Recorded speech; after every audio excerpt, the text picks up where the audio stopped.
Coven. If you find you want more missing witches and this strange magic in your life, get our book. We poured our heart and brains and minds and all the magic we could find into it. We'd love to know what you think. And new in the Missing Witches universe, multiverse, Amy and I are hosting monthly circle gatherings over on Patreon. Our Patreon is full of all kinds of sweetness. There's special audio there from guests and from Amy and I. And now that there's these monthly circles, which we're also recording and sharing, and they're just rad. They're just fucking magical places full of magical people who love this project of feminist history and are coming together to bring their questions and their stories and their support. It's a really powerful coven. We feel really lucky to be there, and we would really love for you to join us. Our Patreon is pay what you can, so whatever feels good for you. We're not doing tiers or levels. Sign up and you get all the goodness, and we hope to hang out with you and share some magic soon.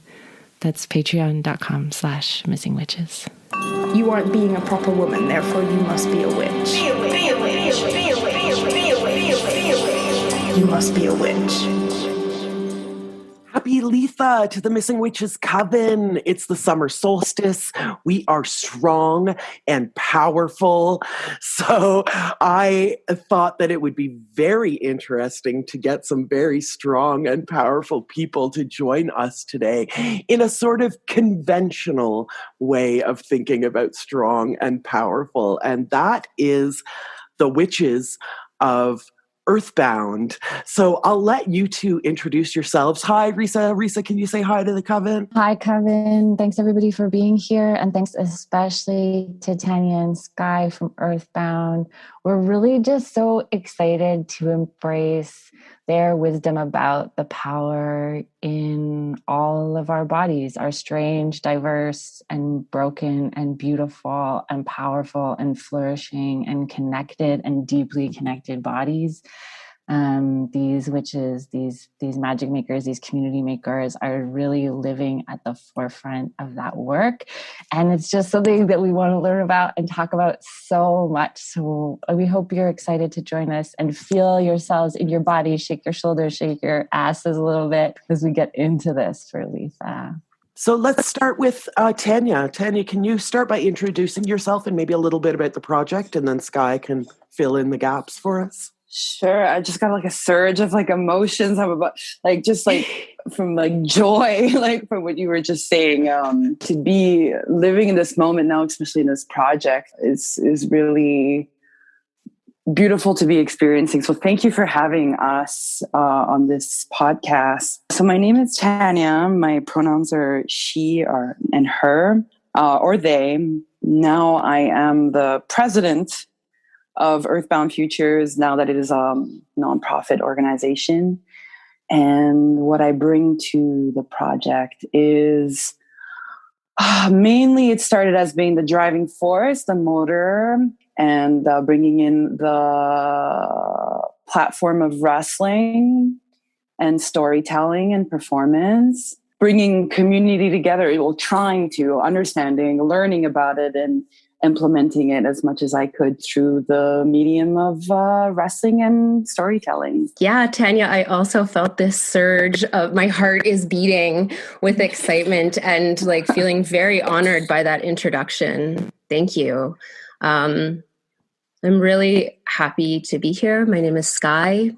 These days, pronouns, I'm feeling they, them, but just kind of feel like fuck gender in general. You know, it can switch around, but these days it's the they, them that I'm going with. I am tuning in from the west coast of so-called Canada on a small island in unceded Coast Salish territory. And I have been collaborating and working with Tanya we were talking about it just before, how many years we've sort of been creating art and doing weird, wild, queer stuff together for probably 7-8 years. And Earthbound started, I guess, about 6 years ago. Yeah. Mm-hmm. It began as a collective of artists we were all sort of queer performance artists that wanted to explore how wrestling could be a medium for storytelling, right? And we really wanted to bring in theater, queer sort of identity and politics into the ring, right? And we all felt that there was this really powerful thing about seeing like heteronormative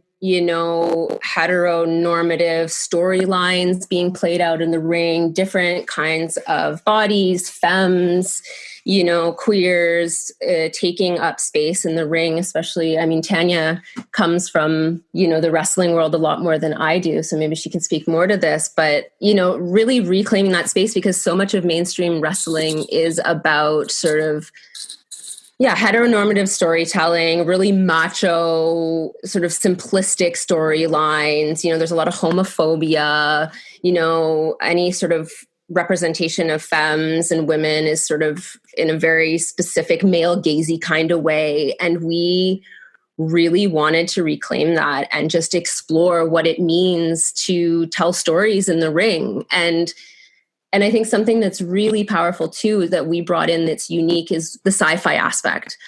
So taking sort of a queer futures imagination, taking it to the max of like, where can we go with storytelling? We've been using wrestling more as like a metaphor, like a powerful tool to be able to explore what it means to get angry, what it means to cope with conflict or be confronted with conflict. How do you deal with that? I feel like there's missing outlets and explorations in like more therapeutic way. I feel like, in ways competitive sports helps with that, right? Because it is an outlet to like blow out steam. But the only thing for me that I found problematic in all this is the competition aspect. Right?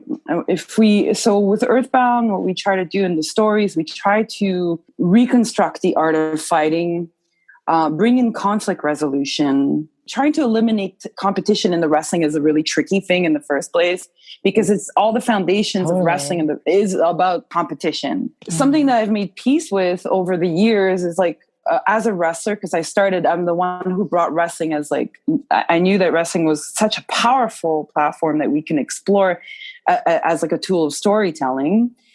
But it never fit in the normal wrestling world. It didn't work out. Like people from the scene would just literally tell me I'm not a wrestler, even though, Earthbound has a ring. I lived in a wrestling venue where we were able to like produce shows and all these things. So one thing that I decided to let go is like saying that Earthbound is wrestling. And it's actually kind of like a hybrid form of physical theater. It's kind of like, a little bit mirroring on like how you try to get your peers' approval, of like trying to fit in like either like family or school systems or anything whenever something's so different.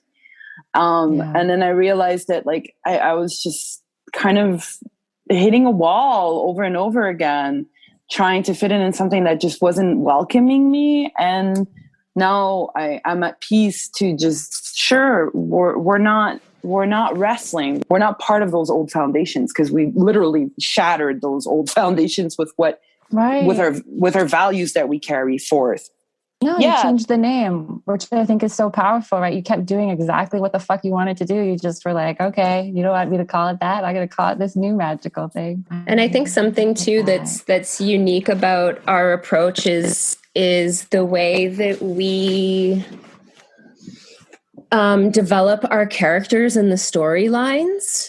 They really come from a deep place of sort of experimentation, self-exploration, and looking within to develop these characters that are, like I mentioned before, sort of extreme sci-fi futurist characters, right? That sort of defy normative boundaries and narratives, right? And through this process, something that's really important about the Earthbound approach is that we have the power to control the narrative, right? About what stories we want to tell, which is, I think, a bit different from sort of mainstream wrestling as I understand it, right? Mm-hmm. Oh, definitely. Because it's like mainstream wrestling's, you have your gimmick and you're either a face or a heel, a baby face or a heel. It's like good or evil. And with Earthbound, what it streams from is actually inner mythologies. So it's either playing with your higher self or your shadow self, or like your alter egos, and it brings a complexity and a whole cosmology to your character. So it's really, there is no limit as far as you can go and how far you want to develop your character. We're not boxed in whatsoever. Can I ask about that? Like, I love reading about the workshops that you do, helping people and helping yourselves find this sort of personal mythology that you could build. And maybe you take it into the ring, or maybe you take it into your life. And it's a way of like radically reimagining the future and imagining our lives. I want to come back to an idea of the body. Like, we have these variously, in pain, leaky, chronic pain, broken, powerful bodies. Can you talk about, and wrestling is so embodied. That's what's so cool that you've embraced this as your art form. Can you talk about connecting the body to a hero journey, or to an epic sense of self, or to a mythic self? Sure, I could start, but we both have things to say about this. Yeah, I'm sure. Yeah.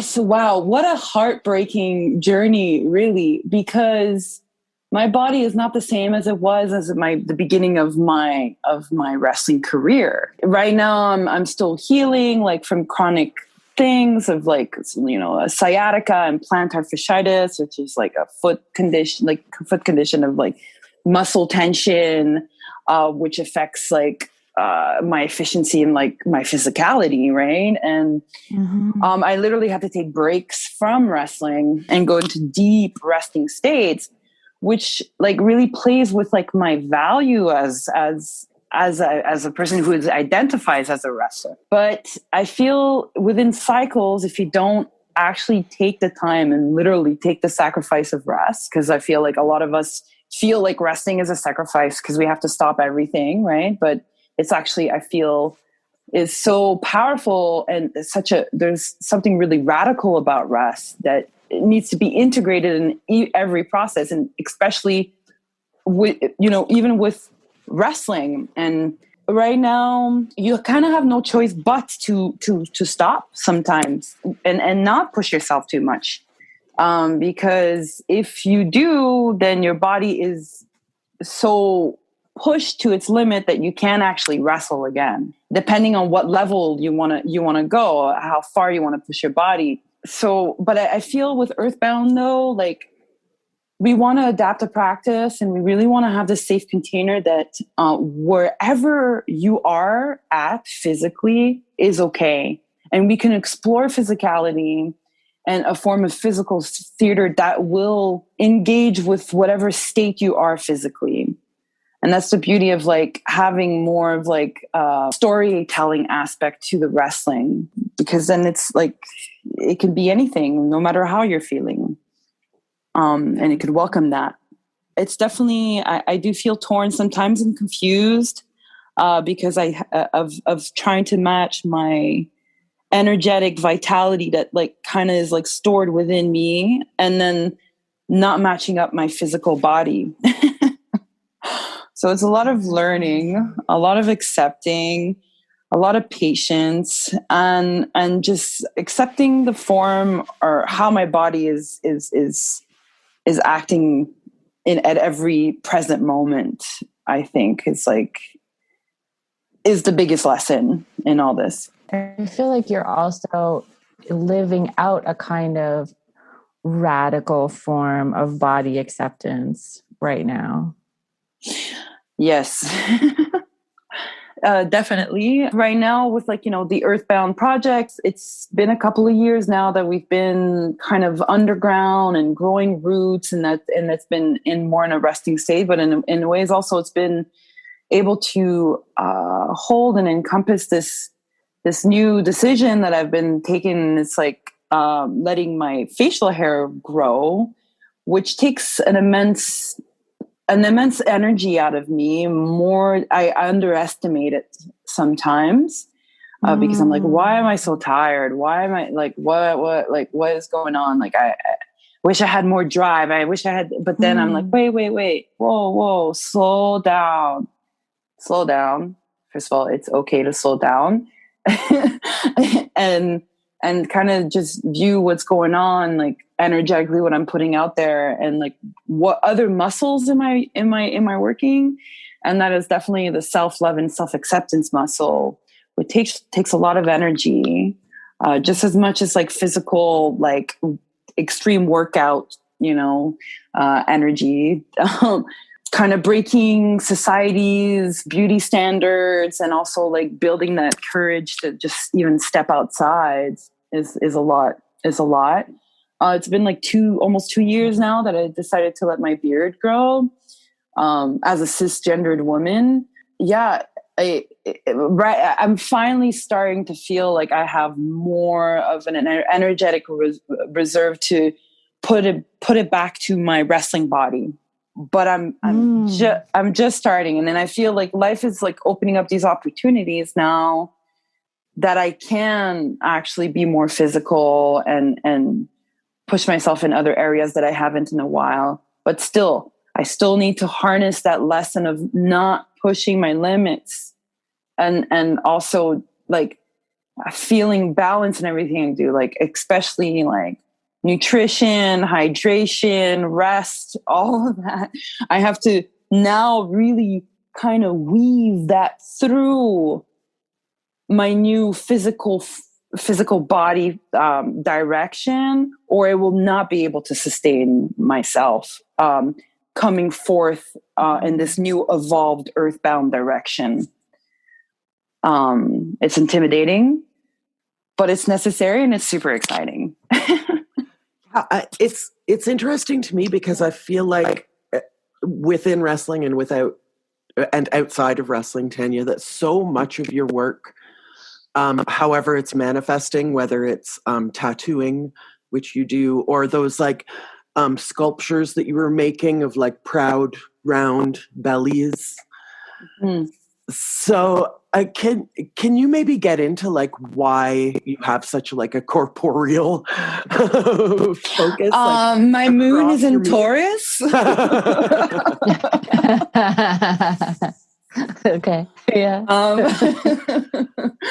I mean, why do I have? I mean, it's just kind of how I express myself is very in the physical realm.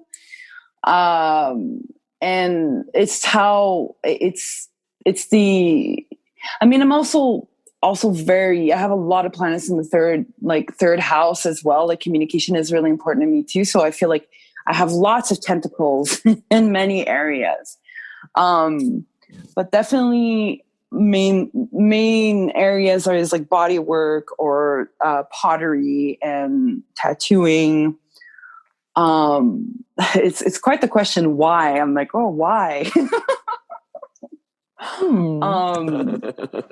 I feel like I have to sit that one out. Okay, so maybe we can ask Skye. Skye. Yeah. Let's go and visit Skye in that corner for a bit. Yeah, I want to come back to Skye and the question that I was asking.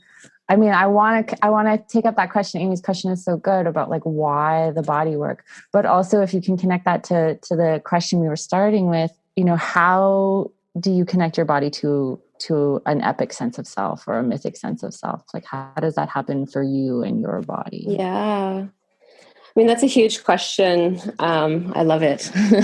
There's so much to unpack and explore there. Similar, but also different to Tanya. About 3 years ago, I became very, very ill. I was diagnosed with fibromyalgia, and later was diagnosed with Lyme disease. And within sort of like day or night, I was one day able to walk around and do stuff and hold a job. And then the next day I was in bed in chronic pain, unable to cook, unable to take a shower, unable to do anything. I mean, except lie in bed and cry. And it was an incredibly quick and painful transition. I'm right now lying in bed. This is where I still spend most of my days. Right now it's been 3 years, so my symptoms are starting to get a little more manageable. I'm a little bit more able to start thinking about, okay, how can I live with a chronic illness? How can I live well and express myself and engage in the world while still feeling like crap every day. Like, the symptoms that I have are pretty intense brain fog some days, where like cognitively I can't even put sentences together. I'll lose my train of thought. Oftentimes the pain is so intense that, I can't get out of bed. I lose my balance. I mean, for quite a while, I had to use a wheelchair and a cane. I still use a cane to this day. And so this was a very drastic change from if you go onto our website or anybody who knows Earthbound, 3 years ago, I was, doing, major wrestling moves with the cisgender guys and giving them the smackdown, you know what I mean? And dancing on poles. I was a stripper for a long time, doing aerial silks. Like I was super active and my body was the main way that I expressed myself, right? In this world. This was the way creatively I expressed myself. Sexually, I expressed myself. It was my way of moving and living and breathing in this world was through my body. And all the ways that I knew to be in this world were basically taken away from me, like in a day,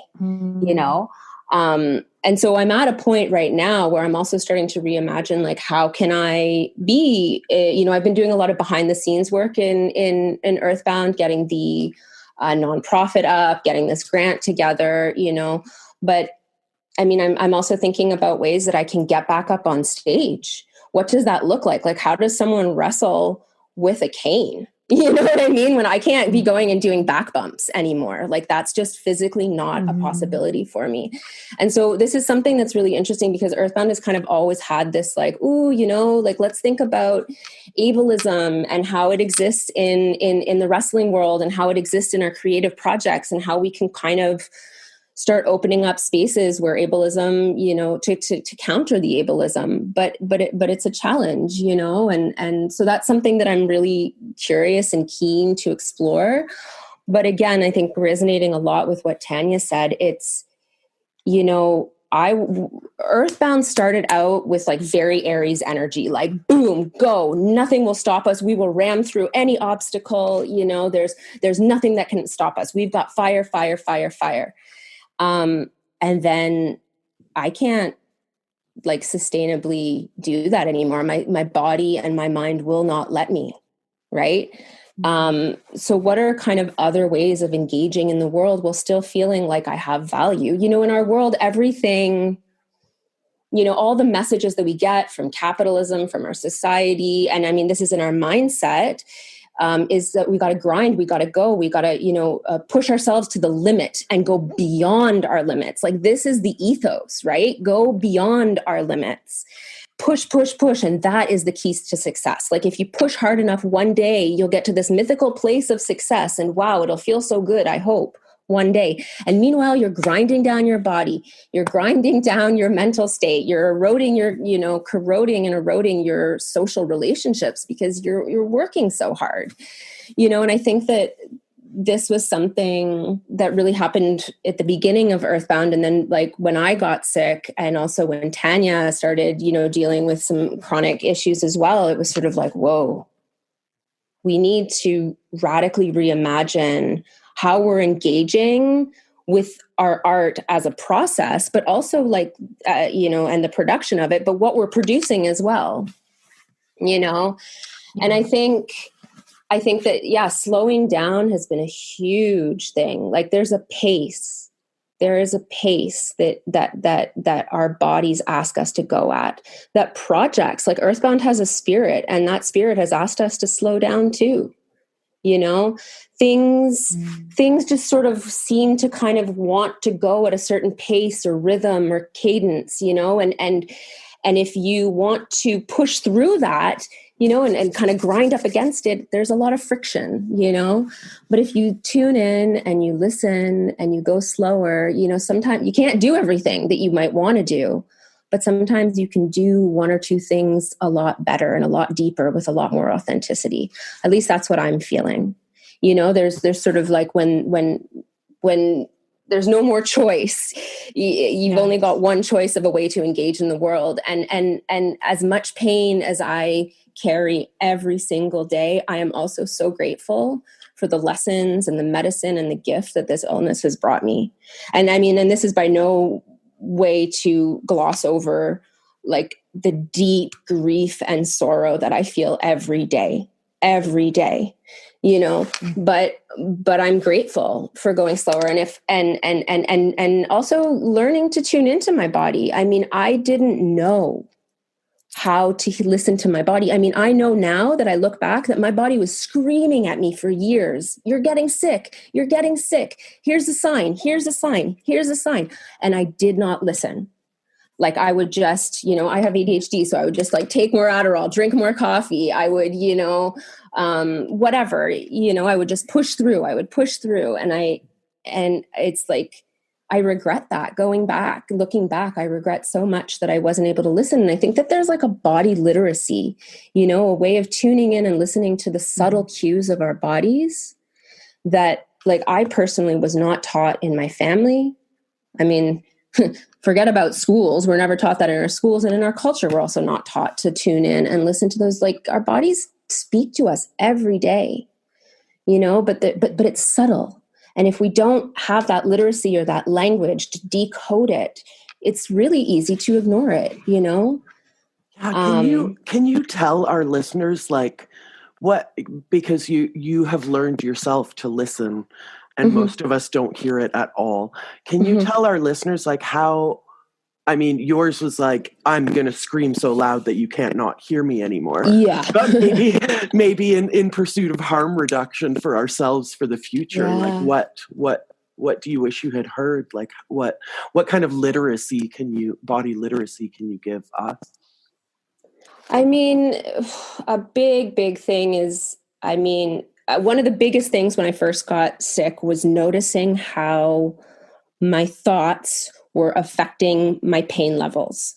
So literally very, very acutely and obviously, when I would go into sort of anxiety mode or, you know, ruminative thoughts, you know, panicking about things, you know, I it was as if there was some sort of switch that would go into my body and I could feel pain just like igniting, you know? So this way of it became very clear of the ways that I was thinking about my experience in the world was physically affecting my body. And it became, I mean, it was so loud. I mean, you know, if I would panic like, oh my God, how am I going to, you know, go get my groceries? I haven't been able to move for a week. Who am I going to call? Oh my gosh, I don't know how to ask for help, you know?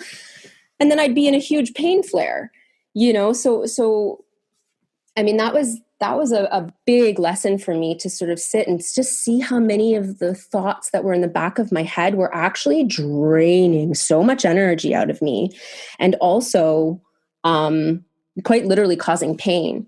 So I'm thinking a lot about becoming aware. I mean, to answer your question, one of the big tools that I have is becoming aware of my thoughts and just listening to my thoughts, watching my thoughts, and seeing how my body responds to it. Another thing too is it blows my mind to think about how I never knew what the signs of hunger were. Okay, like I never knew how my body was telling me I'm hungry, because most of my life I've engaged with eating through emotional eating. So like stress eating, or oh my God, I haven't eaten in like 10 hours, I got to stuff something in my face, you know, or, oh, I'm so stressed, I'm going to eat like, you know, a big tub of ice cream. But this was like my emotions dictating my hunger. It wasn't my body being like, hey, I need some energy. Can you please feed me some protein? And it was really interesting to sort of make that switch where, okay, now that I'm aware of my thoughts and how my emotions are dictating my movements, my engagement in the world, when I kind of can look beyond that, I could listen deeper, and my body was like, hey, Skye, I'm hungry, you know, and now I know what it's like to feel hungry. I know that maybe that sounds very bizarre. I don't know, or maybe you're resonating with it. But for me, it was like, I mean, I thought I knew what it was like to be hungry, but in fact, it was my emotions being like, eat, you know, and it wasn't my body. I wasn't tuning into what my body was saying. So yeah, I think those are some things. And I really, just taking on sort of a critical awareness of my body and trying to just tune in to what my thoughts are saying and what my body is saying. Yeah, I don't know if those examples kind of resonate or make sense. Yeah, I think we're all just full body nodding. Yeah.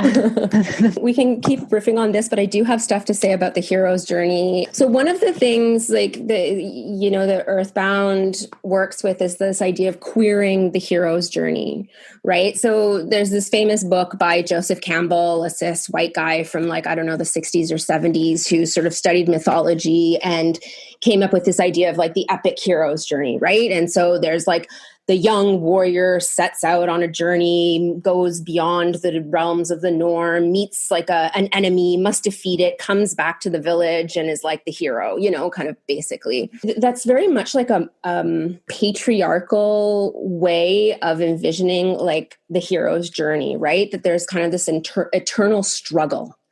Right. And this is very much present in I am thinking about a lot of people who have Lyme call themselves Lyme warriors or cancer warriors, or we're going to defeat this and I'm going to get back to where I was before and I'm going to be stronger and better. And I don't know. I'm kind of fuck that. You know what I mean?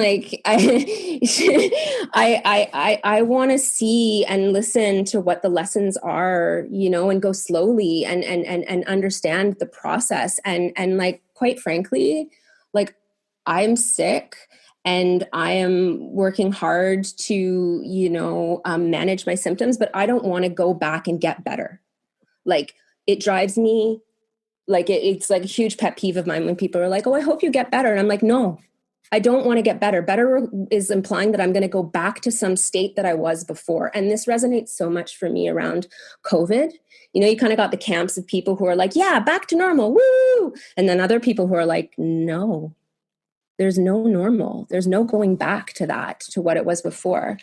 And I feel very similarly that I'm much more at ease with slowly going through this process of illness and learning to live well in a sick body and gathering bits of knowledge and bits of experience wisdom that I can share, that I can hold with me. It doesn't have to be this great battle. And I mean, something that I really am learning a lot from disability justice activists that I'm following, on social media and stuff, is that there's no healing for me if there's not healing for the larger systems in the world. I don't want to get better, if there's not sort of accessible housing, affordable housing, healthcare and home care that's actually based in care, and humanity and patient-centered and honoring and validating the experiences in our bodies, not gaslighting us. There's no healing until there's nutritious, healthy food for everybody, accessible for everybody. It's for me, that's the queering of the hero's journey. I don't want to fight something. I want to get together with other people and creatively destroy the systems and the structures that are keeping the world inaccessible and keeping us sick and making us sick. That is healing.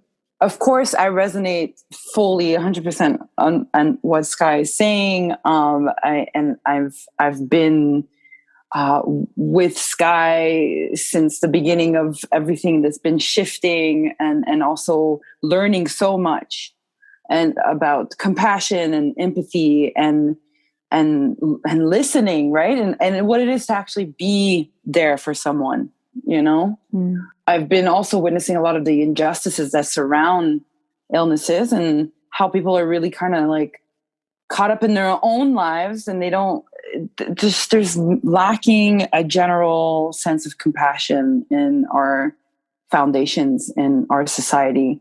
And I think that's one of the biggest flaws that we hold in these structures that we are living in. So if I look back, now I'm kind of going back to when you asked me, why am I so physical in the work that I do? I think it all comes down to ancestral reverence. I feel through the body, through the expression of the body, listening to the body, and also deciphering and understanding all the lessons that come with carrying pain and struggle. I feel it's all connecting to ancestral lineage, the guilt that we carry, the being lineage from colonizers to the confusion of of having no culture and trying to figure out like what is our spiritual sense. And then through all these mediums, it just kind of goes back into this primal state. Okay, I'm wrestling. It's primal. It's real. It's visceral. It's going back to the root. Yeah, that primal core. Being in my body is very revolutionary for me because growing up, I've always was considered a bigger girl or whatever, and I've been bullied my whole life and being told that I wasn't physically able to be sporty or whatever, always been put down, and to realize that, no, actually my body is made to be really physical. I have lots of energy. And it was a lot of like society's projections that were like kind of pushing me away from my essence, And then, exploring other mediums as well, with tattooing and pottery, especially pottery. I mean, I feel like it's a way that I can communicate kind of in the subconscious. So like a lot of my work is a lot about self-love and self-acceptance. And I was able to kind of transfer that through a physical medium by creating these objects, either being belly planters, and to really accept parts of my body that I've been secretly rejecting or hating or just kind of holding a lot of society's projections. And then through self-love, then you heal so much through the different layers and generationally too. So I feel like that's why my art resonates or like streams through like physical avenues, is because I'm trying to get in touch and be connected with a body that society has tried to make me dissociate from so much in so many ways. Growing a beard at 11 was so confusing. It was such a big secret that I've been holding on to for a really long time. And it was only 32. I'm 34 now. Yes. That I decided to grow my beard. And when I did that, I feel like I unlocked all my queer ancestors in my lineage, like just like be who you are, smash that binary and just like embody who you feel like being, which is I'm a bearded woman that like embodies both energies, male and female. And it's never the same. It's always shifting in and out of motion. For a really long time, I lived with so much anger of, rejection and not fitting in and defensiveness and also carrying this an immense strength and an inner knowing and connection to something that was bigger than me. How I knew that, I just was blessed that I was born that way. You're so good. And you're actually connecting to the exact thing I want to talk about, which is your body as a site of magic. What are times that you've known that? What are times that you've felt that? Is there a relationship with your body that's magical? Do you use your body as a tool of magic? And I feel like you're already talking about that, but if I can help you connect with that part of the story, that's what I would love to hear you both talk about next, if that's okay. Definitely. I mean, from a very young age, from like the age of 5, between 5 and 7, I was convinced I was a witch. I just knew it. I just knew it. And like, I had weird epiphanies of like, hiding in the closet and like talking and to myself and be like, I'm going to be a public figure. I'm going to be, but how? Look at my body. I'm so ugly. But then I would like break free and it's like, no, I have something to say. And like, and being confused about that. And it would come out in all kinds of messy ways. But I always held on to this core. I was always connected somehow. And I'm so immensely grateful for that, because that was like that source connection helped me go through so many series of obstacles, especially when it came to body image, just because I always found this injustice of like, why is this person allowed to wear what they want?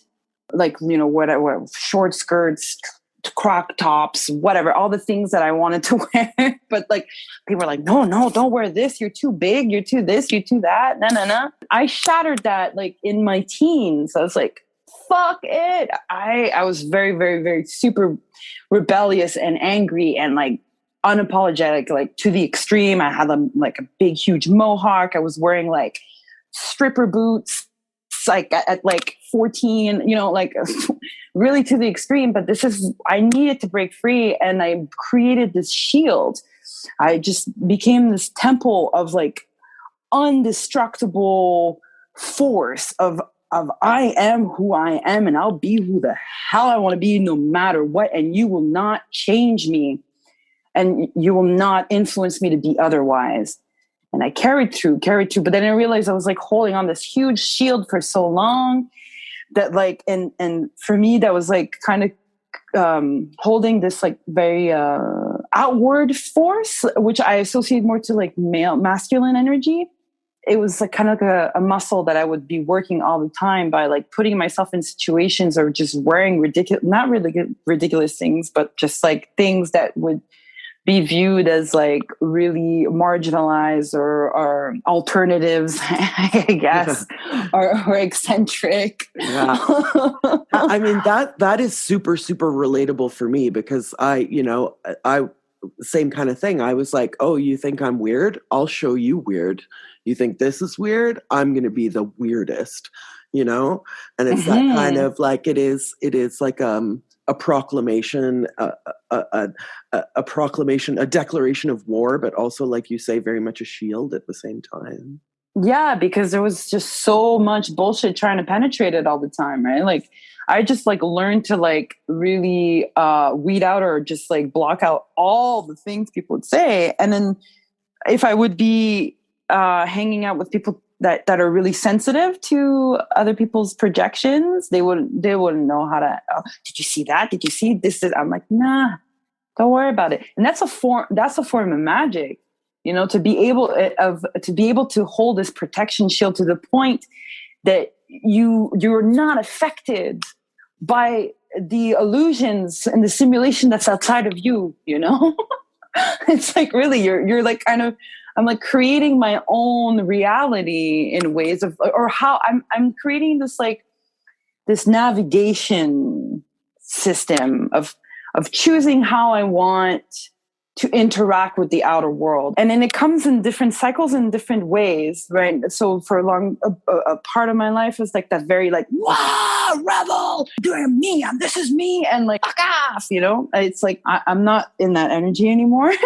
I realized that my field and my being wanted to experience what it is to receive and to just be, and not just be this like driving force all the time. And so, and that's when I saw the magic of slowing down and listening in, and then realized that like, oh, okay, there's this voice here that's telling me my belly is disgusting and that I need to lose weight, and I still have body dysmorphia. And well, this has been so quiet for so long because I was in action mode for so long. So I was kind of like muffling that voice. And now that everything is kind of like, I'm not in this outwardly energy anymore. I'm more in this like, oh, I have to sit here and heal what's talking to me. And this is where I start to refine my physical practices more and bringing into more of a sacred essence to it. Just like my tattooing wasn't just this like, I'm here to make a drawing on you and I'm so detached from it. No, it's when my practice of ritual really started to enrich itself, and my perspective started to change. So the initiative, ancient art of tattooing, and what really that means, it's like this, like energetically, it's huge. You're marking someone, you're transforming someone's body for life with a symbol. I believe in animism. So I feel like anything, you know, has life to it, has connections to everything. And once that perspective is open, in the sense of when I feel like that shift changed when I slowed down and was able to just be, like, there's no way turning back from it. Right. And then with the pottery, well, really bringing that extra physicality to it, making the belly planters, and actually, okay, sitting there and making something and being like, I love my belly. Really, do you love your belly? Yes, I love my belly. Not fully, but I'm trying.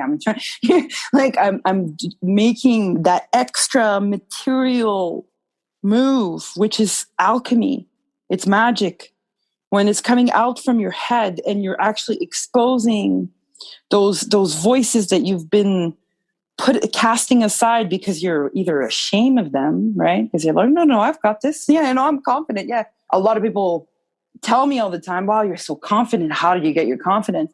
So then you don't necessarily want to like highlight those times that are like, in secret, that no, actually there's so many different angles here that you don't see. And sharing, like writing, I started a TikTok and about, being more open about my beard and my process and being vulnerable has really unlocked a different layer and a different level of self-acceptance. Because when you start sharing your experience, sharing your story, and being honest, out there, out of your head, out of your body as well, because we trap emotions in different parts. And when we release them and we share with love and acceptance, that's where the real powerful stuff, powerful magic really starts emerging and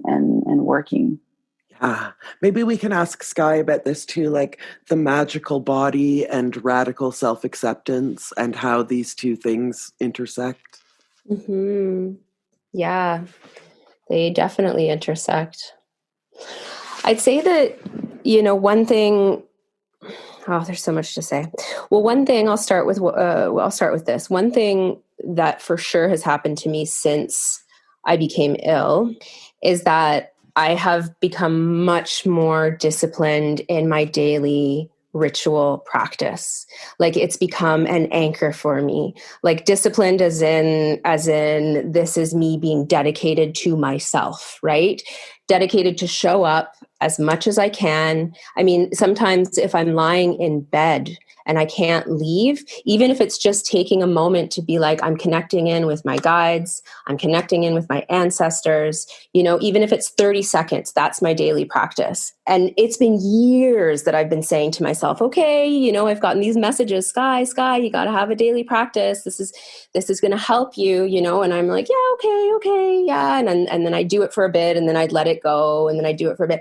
But it, especially like being ill, has in a way pushed me into having a regular practice, because I notice very, very clearly the days that when I do not connect, when I do not make and carve out intentional ritual space and time, that my symptoms are worse, hands down. I mean, it's as simple as that, So again, another one of these gifts, is that there's something that I've wanted to do for a long time, but I have been pushed into doing it.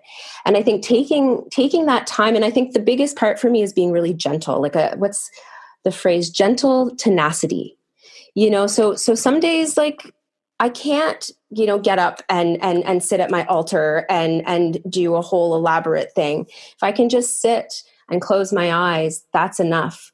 But it's really, I think, about making an intentional connection. And that intentional space is me connecting to my body, is connecting to my guides, connecting to the earth. And that, for me, has been incredibly powerful and has been an anchor. The amount of grief that I've lived with in the last few years has been enormous. I'm currently living with my grandmother. I had to leave my job. I had to leave my house. I gave up my beautiful, precious cat babies. I gave away all my plants, which were also my babies, and I had to leave everything so I could move in with my family to be cared for, I was lost. I still feel lost. I mean, we're all lost in many ways, but this was like seriously lost. Like, what is my life going to become? Who am I going to be? Who am I? And I think that it's in those times of change, like all of our bodies, all of us go through change, right? That is the only thing that is continuous is change, right? And the way that we engage with change will affect how what medicine we can get from it, also what harms it can do to us, how we resist it or how we lean into it. And for me, my magical practice has been huge in terms of understanding and seeing and listening to the opportunities that change brings. It's opening my eyes. It's tuning in and like my ancestors being like, hey, there's this going on, or hey, there's this going on. The earth speaking to me and saying, wow, I'm so glad that you are taking the time to actually genuinely connect with me. I know you've been trying to do it for a long time, Skye, but you've been mostly doing the gestures. You're doing it authentically now, or you're deepening that practice, let's say. I'm not, there's always deeper to go. There's no sort of yes or no. You can always deepen that practice. And so, yeah, I think it's been an anchor for me through change. And I mean, this is something that I didn't realize, in my able-bodied state, is that all of us will get sick. I mean, most of us will get sick or disabled at some point in our lives, right? Aging or otherwise. There's this sense of like, what have I lost?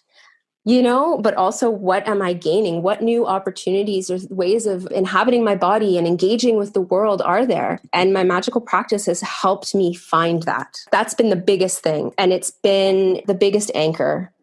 How do you be at peace and calm in a body that is like, has a million sirens running off all the time? How do you find a moment of calm there? And I mean, basically you can't, but you can sometimes go into that moment of calm and then you're swept back out. And my magical practice has helped me find that pathway back to that sanctuary, right? Back to that place of refuge, where even though there's, pain and confusion, that I can sit in that sanctuary and I can connect to it, even if it's for a micro moment. I would love for us collectively to head towards, as like something we leave our listeners who are here with us and in their bodies and in their ears.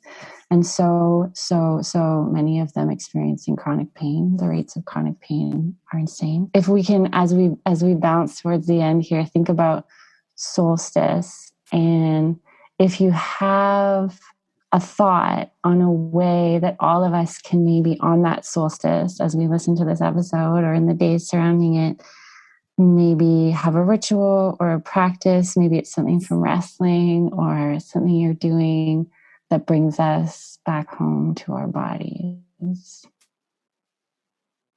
Mm-hmm. That's a big one for sure. I mean, I feel like the foundations of all of this is really about finding your inner sanctuary, like you were saying, Skye. Mm-hmm. And it's really the foundations and the fundamentals of like what we're trying to bring with Earthbound, right?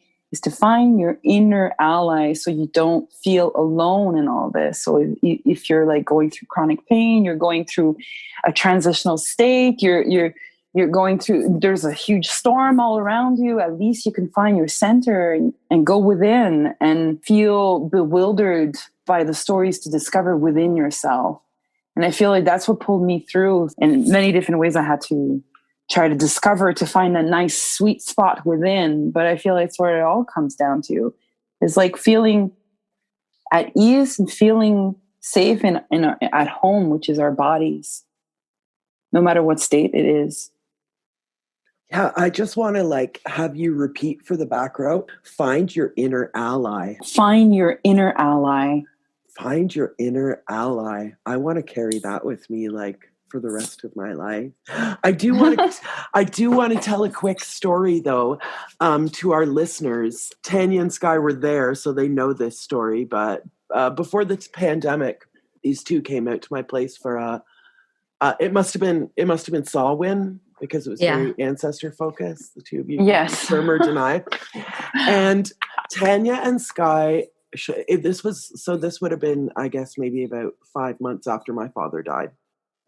And Tanya and Skye showed up to do some ancestor veneration. Skye, I don't even think I had ever met you before. Tanya, it was very, very like acquaintance, mutual friend kind of thing. So these two virtual strangers showed up at my house. And what they brought with them was, and this is a fact, my father's absolute favorite dessert as an offering to the ancestors. And that experience, again, contending with the grief and the relief of my father dying, and, you know, the light and the shadow of all of those feelings. And to have the two of you show up bearing his favorite dessert. And I'm talking favorite. I'm talking like he would talk about it. We would get it at Christmas because it was a big deal.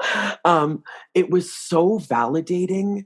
And I just want to sort of, I know we're wrapping up. We're getting to the end of the line here, but I just really couldn't let this opportunity to thank you both pass. Thank you for that opportunity to meet you and do that ritual together and connect about our, you know, common ancestry as well, right? From Eastern European descendants. Yeah. Makush Bagli. I can still taste the bagel. Yeah, I mean, this is like kind of like the classic tale of how the ancestors work through us, right? It's like a whole team of them that are kind of like conspiring and weaving these connections and these webs of support. So thank you for sharing that and how much it meant to you and to your father that we magically appeared with this. But it was definitely meant to be. It felt, and like I say, validating is the word that because it was just like, it was a message from the universe and from you and Skye, but also from my father that just like, yes. Just like a yes, you know? I propose we put that in the altar or in the ritual space for your Litha rituals is eat your ancestors' favorite desserts, please. Or bring your ancestors' favorite desserts to a friend and see if maybe it was also your ancestors' favorite dessert. The more dessert, the better, I think. Yeah. Agreed. You know, the sweetness of summer, you know, is good. Bring loads of fruits, right? I mean, it also symbolizes the fruits of her labor, right? It's a perfect time to bring that symbol on the summer solstice. I'll just tell you this quickly, and then I want to hear, Skye, what you're thinking. But we, a year ago, we were in the midst of a renovation here out at our house on the lake, and I went with my 1-year-old daughter and salvaged all the wild strawberry plants that were going to get crushed by this renovation, and we made a little strawberry patch, and we made her a little sandbox, and nothing fruited last year. But this year, there are so many strawberries in this little patch, like more than anywhere else. And so I think there's something there as a lesson for me right now that's just tending to them and gathering them in a space so that they didn't feel alone and they didn't get crushed meant that they offered a wild abundance of fruit. And your patience, you didn't say those fucking strawberry plants last year when they didn't fruit, you know, you gave them their time, the time that they needed. Yeah. That resonates a lot for a lot of us. I mean, I feel over the past year, we felt like we didn't really fruit. and there was a big pause in our production, right? And now I feel like there's just some really juicy, sweet lessons about to emerge, honoring this, you know, new cycle in the summer solstice of 2021. And slowing down pays off. Yeah, and I want to sort of conclude with these two words from Skye, Skye, that you said earlier: gentle tenacity. I'm going to carry that with me into my summer solstice and beyond. For sure. Right? I loved it when you said that. Be tenacious, but be very gentle and caring with ourselves. Yep. Stick to it. Keep going. Keep trying. But yeah, forgiveness, patience, and love to ourselves and others. And Tanya, find your inner ally. I mean, that definitely, that is something we've worked on together as Earthbound. This is what we've explored and refined and what we're trying to teach. And so, we're bringing it into another level this summer. We applied for a grant. What's the exact grant called, Skye? So it's with the City of Montreal, and it's for les pratiques artistiques amateurs, so amateur arts practices. Cool. And it's a community-based, it's a community-based grant. So it's for doing community arts practices that involve people from different neighborhoods in the city. It's for a youth camp for marginalized LGBTQ plus youth. We're doing, it's kind of the pilot 2.0. We're going to have around 12 participants, and it's going to be a series of workshops, either clowning, drag, wrestling, storytelling, costume, all these, just so they can actually really dive deep and explore their inner ally, which is, the character that they will be creating. They become their inner ally. They become it. They embody it. They express it in the material world. Yeah. Yeah. And in ways we're going to, share so they can tap into their inner reserves, which is their inner ally, and unlock that and bring it into the physical realm and bring that material magic, that inner alchemy, and bring it forth and share. The inner alchemy. So if our listeners want to find out more about your project, or if they want to support you, what's the best way to find y'all? You can go to www.earthboundfutures.com. Yeah, and we're also on Facebook. I believe it's Earthbound Futures. You could do a search. And we're also on Instagram, Earthbound Futures. Mm-hmm. Exactly. Adding updates about the summer activities there, and we're collaborating with this amazing collective called Press Start that right now they're operating at Bastiment, which is another one of our partners. We're going to be doing the summer camp at Bastiment in Point Saint Charles.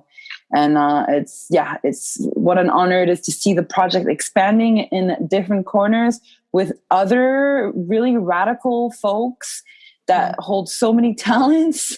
So it's really inspiring and exciting, and also a little scary, but like the good stuff, And the best part about, I think one of our big motivations for this camp is to also create activities and spaces for queer, marginalized, trans youth. It's sort of create these spaces that we never had growing up, right? Like spaces to explore and experiment and tap into that magic, like their own personal magic and their inner ally.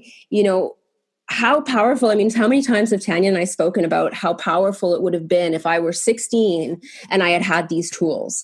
Like my life would be radically different, and doing it in a way that's like fun and expressive and joyful. We need space for joy, for marginalized youth, for them to feel like they can have a voice and that they have spaces to express themselves. And we want to help co-create that with them. To cultivate the playfulness and the innocence, right? Keep that intact. Keep it alive. And have a safe space to explore that. It's a safe space to grow and embody who you really are and your authentic self, which I feel generationally there wasn't enough spaces in like the educational systems to be able to hold that or support that. And so exactly what Skye was saying, I wish I had, this is why we're doing this. It's like our 16-year-old selves wish that this would happen, that they would have been part of that. If I would have seen someone like me, the beard, a cisgendered person with a beard, and as an 11-year-old, 12-year-old, it would have totally changed the way that I viewed myself or how I loved myself or accepted myself. But that's okay. It's just, that's what I had to go through. And now we're at a point that we can share our tools. As witchy queer elders, we want to create these, we're learning to be elders, and I think a lot of that is about enabling and helping empower the future, It has been described as a science fiction project, and I think like even science fiction couldn't possibly put a limit on what Earthbound Futures can do. I love that you put futures in the actual title of your project because it really just seems like it could expand into anything and everything. Yeah. Well, thank you so much for having us. Again, for being here. Yeah, thank you. Yeah, huge circle of life. Yeah. I hope that listeners feel all the richness and all the futures, and that you find and follow and support this magical work and go deep into your own beautiful, strange, powerful, magical bodies and take that sacred rest to listen to what they're saying to you so that you can be the powerful ancestors that we all need you to be. Thanks for being here, everybody. Happy Litha. You must be a witch. Hey friends, if after listening you find you want a little coven loving in your life, check out our sponsor, Foxglove Farm. Use offer code Missing Witches to get some of that handmade, ethical, awesome witchy goodness in your life. Send us your reviews on whatever podcast service you use. And if you want to read the book, gosh, we'd love to send it to you. So find it, tell us what you think, and share your thoughts on Amazon or Goodreads. And yeah, see you out there. We love you. Be safe. Blessed if I can be.